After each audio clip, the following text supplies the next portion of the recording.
Jared Polin, FroKnowsPhoto.com, here with a 30 for 30 Lightroom edition solo video, and it's brought to you by the fine people over at Adobe. If you haven't checked out the 30 for 30, go over to FroKnowsPhoto.com/LR3030. You can also download these DNG files that I'm about to edit, as well as a free trial of Lightroom. So go ahead and do that. What I'm going to do this time, we're going to call this a challenge. I have 4 images right after a concert that I shot. So the idea is that I have these 4 photos that have to get edited because the band wants to get them out into the world in full res for press, for publication, for people to share, for people to do whatever they want. So what I'm going to do is I'm going to try and sync these files. I'm going to edit one of them.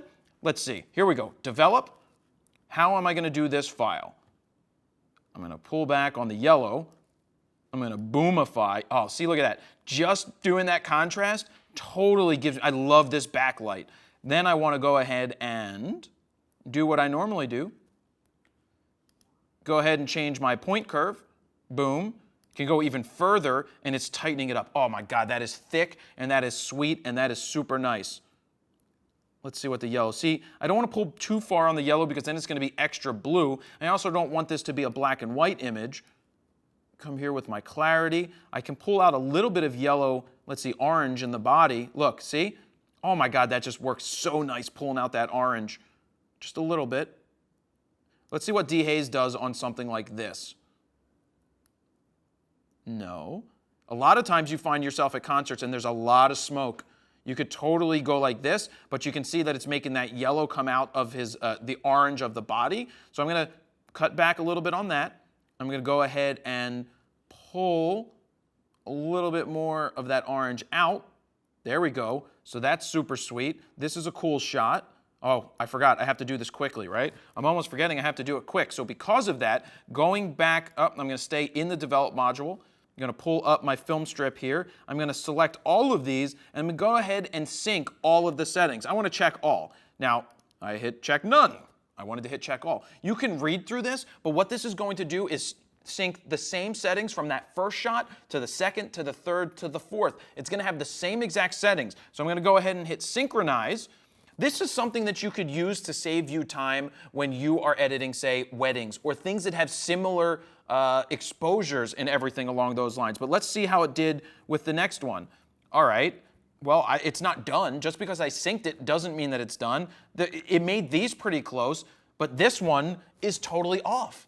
So you have to be careful when you're syncing the images that you don't just sync it and then move on. I think that syncing gives you a starting point, almost like a preset, and then you can tweak from there. So this one is pretty cool, but maybe we need more dehaze for this specific one. So it has the same exact settings as the one before, but I'm just, oh yeah, that tightened it up. Boom. Let's go back to the one before. We've got that, and then we come here, or would this be better as a black and white? It could be a fantastic black and white. So let's do that. Oh, but I like the color too. Oh my God, it's always a dilemma between the color and black and white. I'm going to go with black and white for this just because. All right. The highlights can also bring down that big glow in the background. I got to do this quickly. I like this one in color. Nope. I like how blue this one feels. This one is just, look at this. Let's bring this up full screen. This is just such a cool rock shot. Getting the exposure right is one thing, and then getting this processing right, you have to do that as well. Black levels, tightening that up also. Yeah, that's sweet. And then to this one, this is what I call cheating the system. That's where I know that I want to freeze the motion because he's jumping.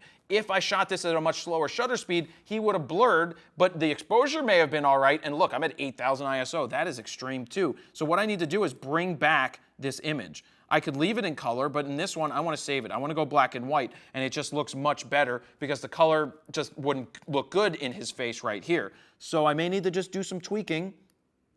Look at that. And I'm going to bring the highlights back down to fill in the rest. See? Going to get rid of some of that. I'm not worried about this noise. This is a rock and roll shot. I don't care about the grain. I don't care about that at 8,000 ISO. This is fine. I'm going to tighten it up because I want it to be tight noise. Yeah. but I don't want it to be super fake. I'm all right with him being a little dark, and I don't like the background doing what it's doing. This is one of those trade-offs. You have to do some trade-offs with this. Because I don't like how the background is looking here. I could make that darker. I could come in here and I could dodge and or burn. I don't think that's going to work too well, but let's see.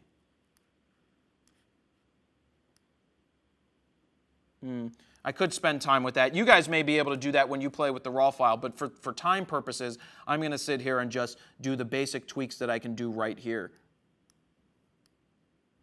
Boom, boom, cool. I'm going to call that a day with all of these. Now I said I need to export them full res. I'm going to export, selecting them all. Right-click, export. Let's see. I have right now full res is going to happen 100 quality, leaving it at resolution of 300 dpi because maybe somebody wants to print this. So I want it to be the largest file possible. I would go ahead and hit export, and boom, Lightroom's going to export those 4 files at once as a batch, and then I can send those out into the world, and that is that. That's how I wanted to go through those 4 edits, and I'll remind you guys that you can download each one of these raw files and try it out for yourself over on the website. Head over to froknosphoto.com/LR3030. Not only can you play with these raw files, but you can play with all of the other 30 for 30 video files that are up there for you to play with. And don't forget, if you don't have Lightroom just yet, don't worry, you can download a free trial so that you can open these DNG files and edit them for yourself. And that is where I'm going to leave it. Jared, PolandFroKnowsPhoto.com. See ya.